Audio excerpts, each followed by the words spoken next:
నమస్కారం వార్తలకు స్వాగతం. ముందుగా ముఖ్యాంశాలు. రెండవ రోజు ఏపీ బడ్జెట్ సమావేశంలో పాల్గొన్న సీఎం చంద్రబాబు నాయుడు. ఈ సందర్భంగా వివరణ.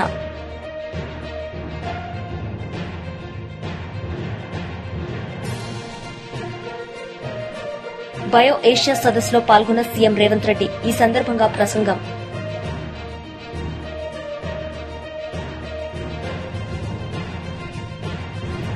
కేంద్ర మంత్రి కిషన్ రెడ్డి మీడియా సమావేశం. ఏపీ బడ్జెట్ సెషన్స్ లో సీఎం చంద్రబాబు పాల్గొన్నారు. ఈ సందర్భంగా ఆయన పలు అంశాలపై వివరణ ఇచ్చారు. 24-25% 12.94% వల్ల గ్రోత్ చూస్తే 14 కోట్ల మామూలుగా వచ్చుంటే 8.6 వస్తే 14 కోట్ల 22 లక్షలు వచ్చేది. ఈ సంవత్సరం 24-25కి 16,06,000 కోట్ల రూపాయలు జీఎస్టీపీ వచ్చింది. ఈ రెండు చూసుకుంటే అదే గాని వైఎస్ఆర్ కాంగ్రెస్ పార్టీ ఉండి 8.6 వచ్చుంటే 15 కోట్ల 44 లక్షలు వచ్చేది. 15,44,000 కోట్లు వచ్చేది. అంటే ఒక సంవత్సరం వైఎస్ఆర్ కాంగ్రెస్ పార్టీకి ఎన్డీఏ ప్రభుత్వానికి వ్యత్యాసం చూస్తే 62,000 కోట్ల రూపాయలు అదనంగా జీఎస్టీపీ సాధించే పరిస్థితికి వచ్చాం. అంటే సంపద ఎప్పుడొస్తుందో దిశ ఆ రోజు ఆదాయం పెరుగుతుంది, ప్రభుత్వానికి ఆదాయం పెరుగుతుంది, ప్రజల దగ్గర తలసరి ఆదాయం పెరుగుతుంది, వాళ్ళకు పర్చేసింగ్ కెపాసిటీ వచ్చే పరిస్థితికి వస్తుంది. Next slide.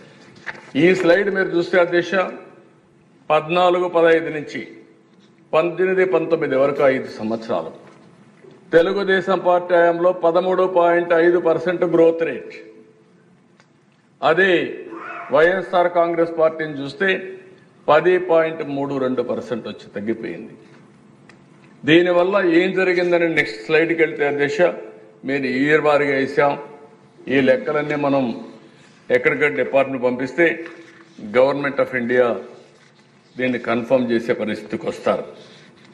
అధ్యక్ష ఇక్కడ చూస్తే ఈ సినారియోలో తెలుగుదేశం పార్టీ అధికారంలో ఉండుంటే 13.5% గ్రోత్ రేట్ వచ్చినా ఈరోజు మీరు చూసినప్పుడు కింద చూస్తే యాక్చువల్గా గ్రోత్ అయింది ఆ రోజు 23-24కి 14,22,000 కోట్లు.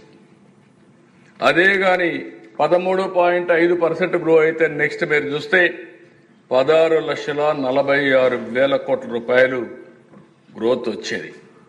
దీనివల్ల డిఫరెన్స్ 5 సంవత్సరాల్లో 2,24,000 కోట్ల రూపాయలు డిఫరెన్స్. అంటే 5 సంవత్సరాల్లో కలిస్తే 7,24,000 కోట్ల రూపాయలు అదనంగా GSTP వచ్చిండేది.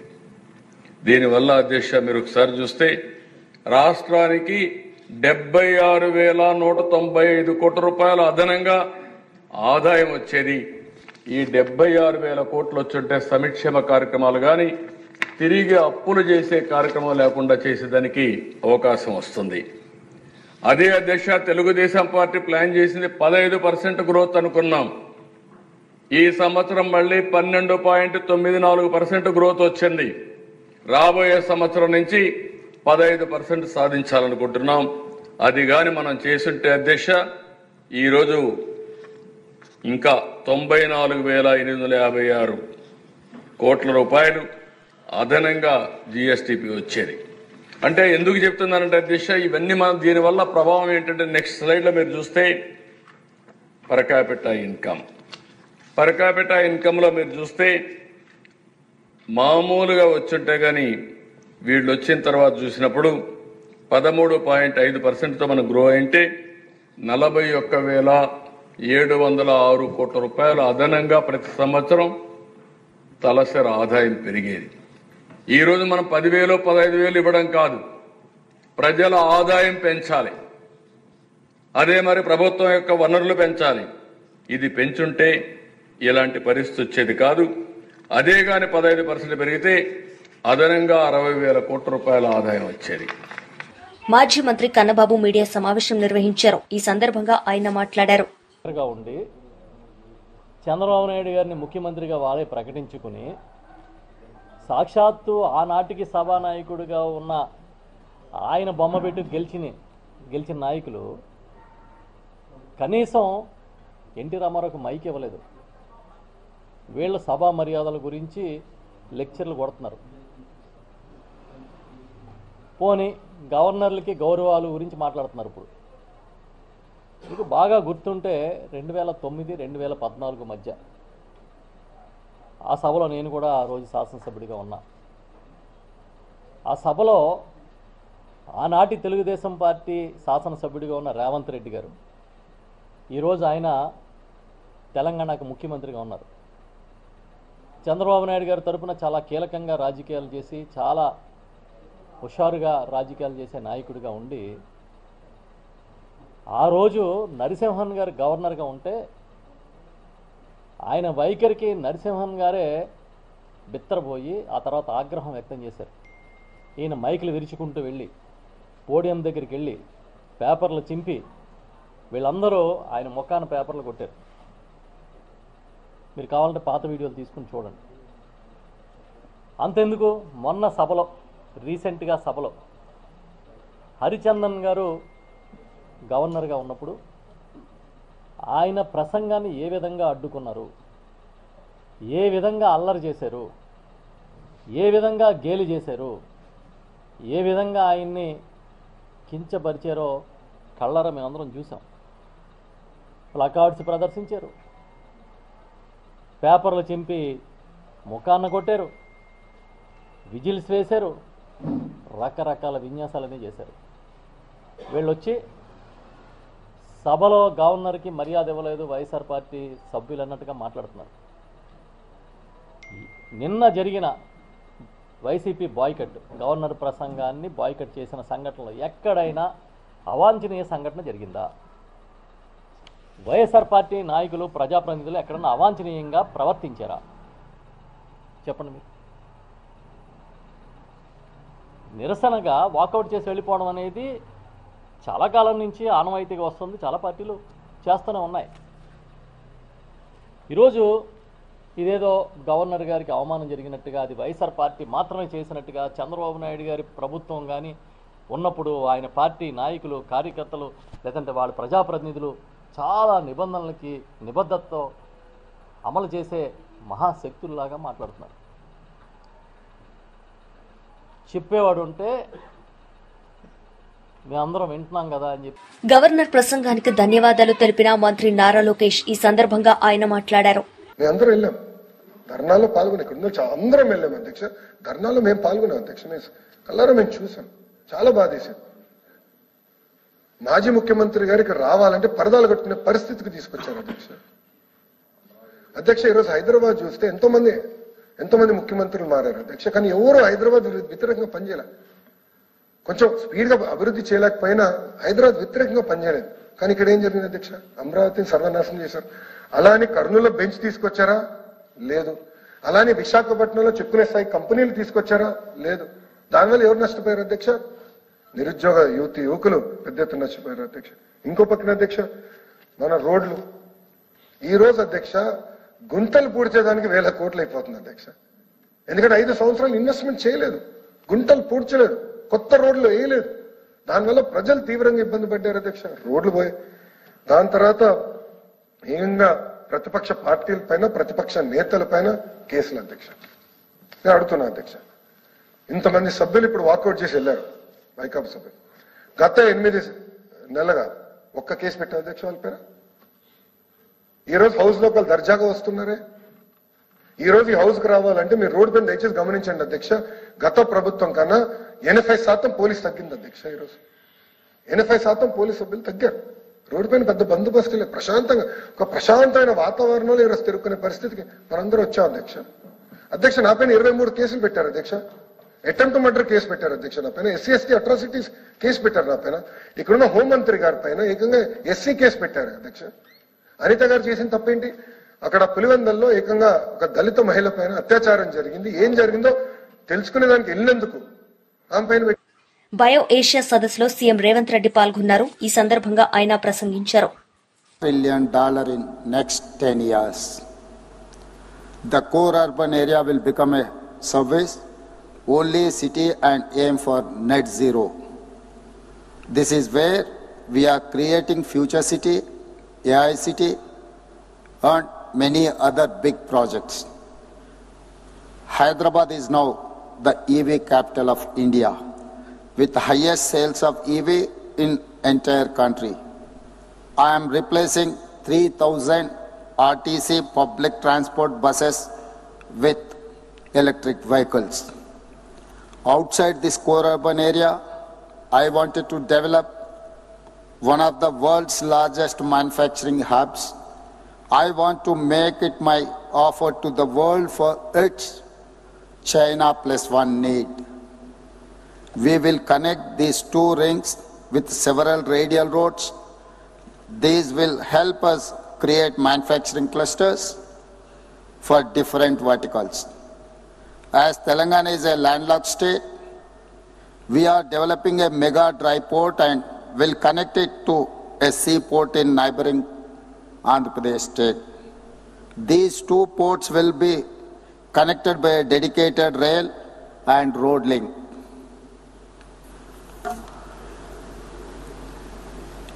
In this larger framework, we are excited to have this BioAsia conference.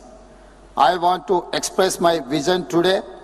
We will develop Hyderabad and Telangana into one of the world's best and largest ecosystems for biosciences, biotech, and life sciences in innovation, research and development, manufacturing, skills development, and investment. Yesterday, we welcomed Amazon to Hyderabad. This is proof of how vibrant our ecosystem is and how friendly our policies are. I know some of the biggest names and greatest minds are here from the industry. Together, I hope all of you use this as a platform for great collaborations.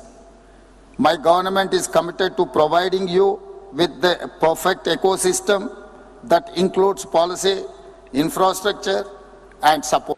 BRS పార్టీలో చేరిన station Ghanpur నియోజకవర్గానికి చెందిన పలువురు కాంగ్రెస్ నాయకులు ఈ సందర్భంగా మాజీ మంత్రి కేటీఆర్ మాట్లాడారు.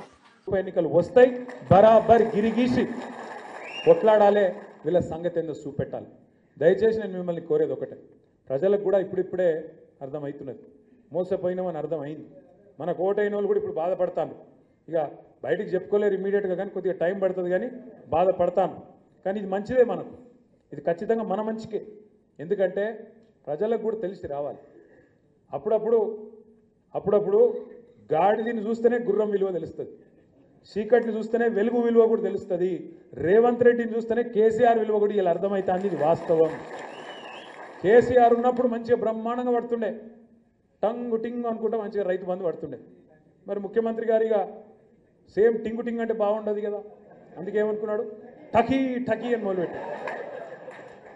పడా టకీ టకీ పడుతున్నాయి, రైతు బంధు టకీ టకీ, రుణమాఫీ జరిగిందా టకీ టకీ, కళ్యాణ లక్ష్మి పడుతుందా టకీ టకీ, ఒక్కటన్నా ఏదన్నా టకీ టకీ ఒక్క కాడ మాత్రం పడుతుంది. ఎక్కడ? ఢిల్లీలో మాత్రం మోగుతుంది టకీ టకీమని. ఇడికెళ్ళి సంచులు మోయాలి, ఢిల్లీలో ముఠ చెప్పాలి, పదవి కాపాడుకోవాలి. గంతే కదా, ఒక్కటే ఉన్నది టకీ టకీ అని దోసుకోవాలి. ఇక్కడ బిల్డర్ల కాడ, కాంట్రాక్టర్ల కాడ, భూముల సెటిల్మెంట్ల కాడ గదే పని.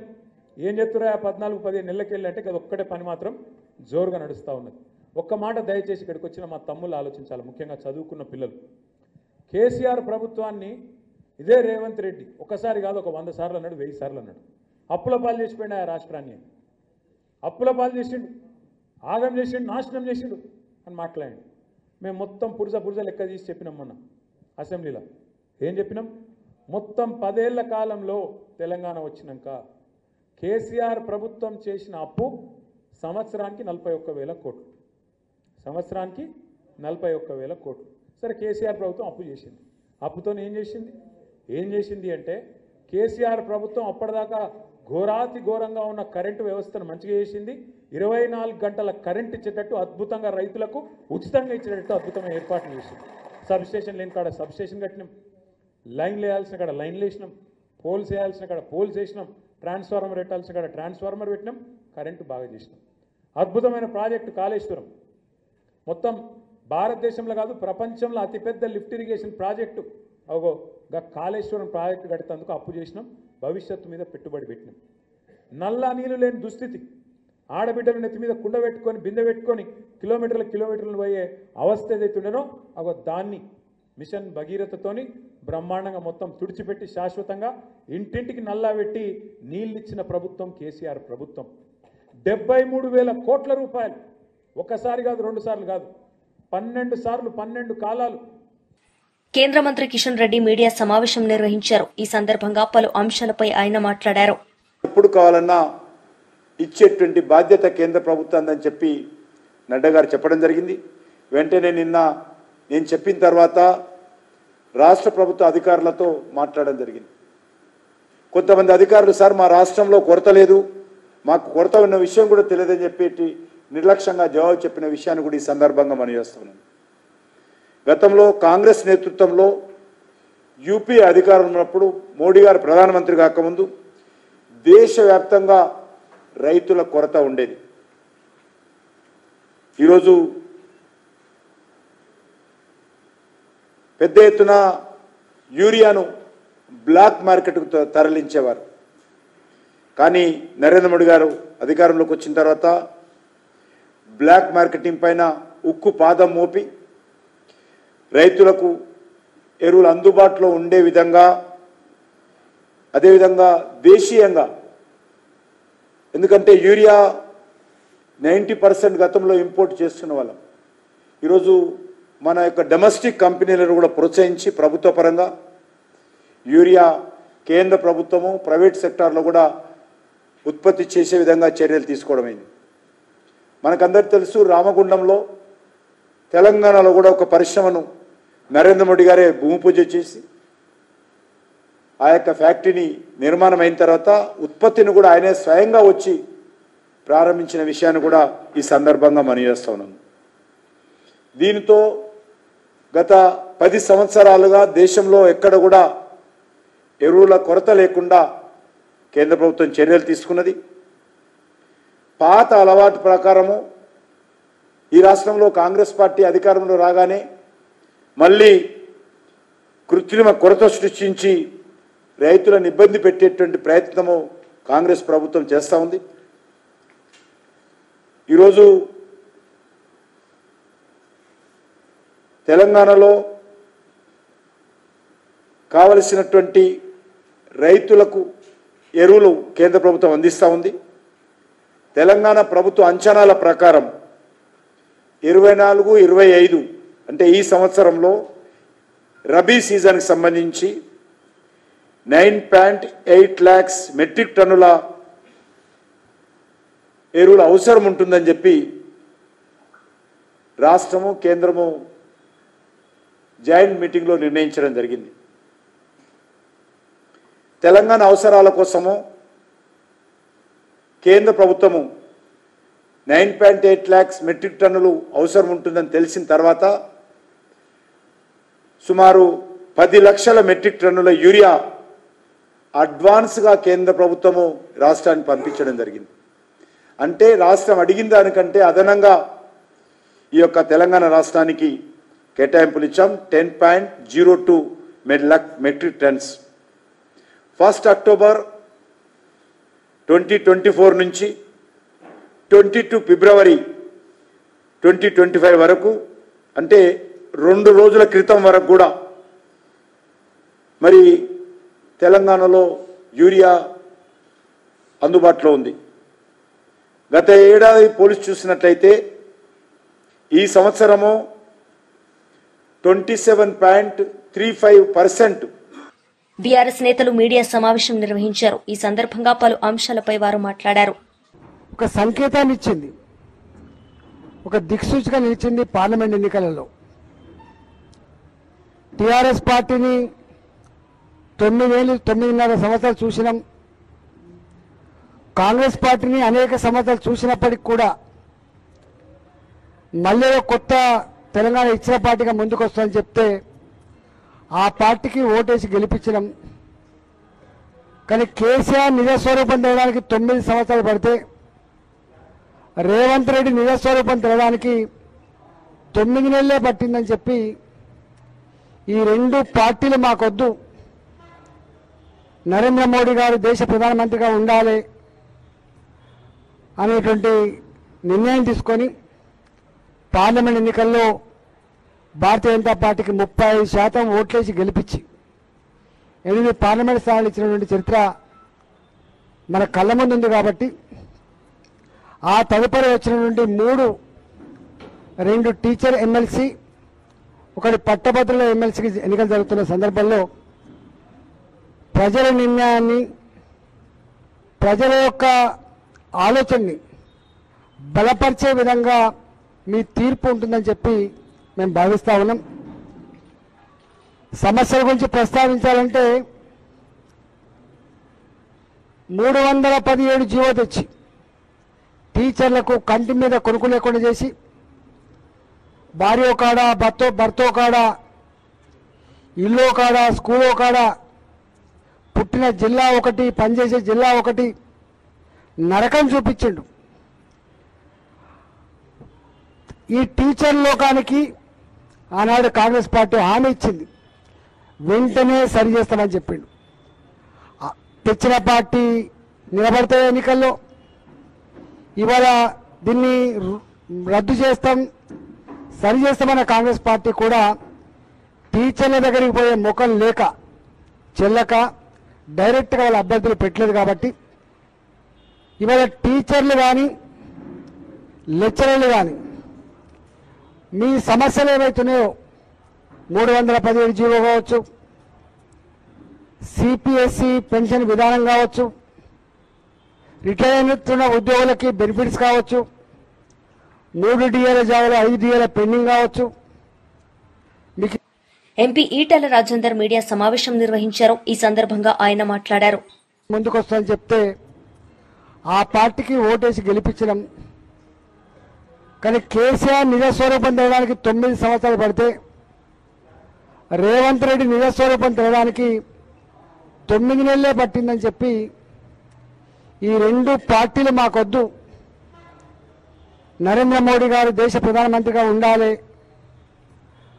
అనేటువంటి నిర్ణయం తీసుకొని పార్లమెంట్ ఎన్నికల్లో భారతీయ జనతా పార్టీకి 35% ఓట్లేసి గెలిపించి 8 పార్లమెంట్ స్థానాలు ఇచ్చినటువంటి చరిత్ర మన కళ్ళ ముందు ఉంది. కాబట్టి ఆ తదుపరి వచ్చినటువంటి 2 టీచర్ ఎమ్మెల్సీ, 1 పట్టభద్రుల ఎమ్మెల్సీకి ఎన్నికలు జరుగుతున్న సందర్భంలో ప్రజల నిర్ణయాన్ని, ప్రజల యొక్క ఆలోచనని బలపరిచే విధంగా మీ తీర్పు ఉంటుందని చెప్పి మేము భావిస్తా ఉన్నాం. సమస్యల గురించి ప్రస్తావించాలంటే 317 జీవో తెచ్చి టీచర్లకు కంటి మీద కొనుక్కు లేకుండా చేసి భార్యో కాడ భర్తో కాడ ఇల్లో కాడ స్కూలో కాడ పుట్టిన జిల్లా ఒకటి పనిచేసే జిల్లా ఒకటి నరకం చూపించిండు. ఈ టీచర్ లోకానికి ఆనాడు కాంగ్రెస్ పార్టీ హామీ ఇచ్చింది, వెంటనే సరి చేస్తామని చెప్పిండు. తెచ్చిన పార్టీ నిలబడితే ఎన్నికల్లో ఇవాళ దీన్ని రద్దు చేస్తాం, సరి చేస్తామన్న కాంగ్రెస్ పార్టీ కూడా టీచర్ల దగ్గరికి పోయే ముఖం లేక చెల్లక డైరెక్ట్గా వాళ్ళ అభ్యర్థులు పెట్టలేదు. కాబట్టి ఇవాళ టీచర్లు కానీ లెక్చరర్లు కానీ మీ సమస్యలు ఏవైతున్నాయో 317 జీవో కావచ్చు, సిపిఎస్సి పెన్షన్ విధానం కావచ్చు, రిటైర్ అవుతున్న ఉద్యోగులకి బెనిఫిట్స్ కావచ్చు, 3 డిఏల జాగాలో 5 డిఏల పెండింగ్ కావచ్చు. మీకు ఇస్తాను. వార్తలు ముగించే ముందు ముఖ్యాంశాలు మరోసారి. రెండవ రోజు ఏపీ బడ్జెట్ సమావేశంలో పాల్గొన్న సీఎం చంద్రబాబు నాయుడు. ఈ సందర్భంగా వివరణ.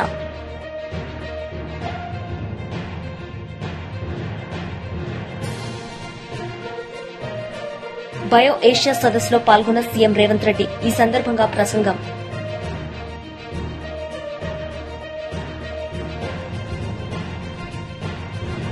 కేంద్ర మంత్రి కిషన్ రెడ్డి మీడియా సమావేశం. ఈ వార్తలు ఇంతటితో సమాప్తం. తిరిగి ప్రసారమయ్యే వార్తల్లో మళ్లీ కలుద్దాం. అంతవరకు సెలవు. నమస్తే.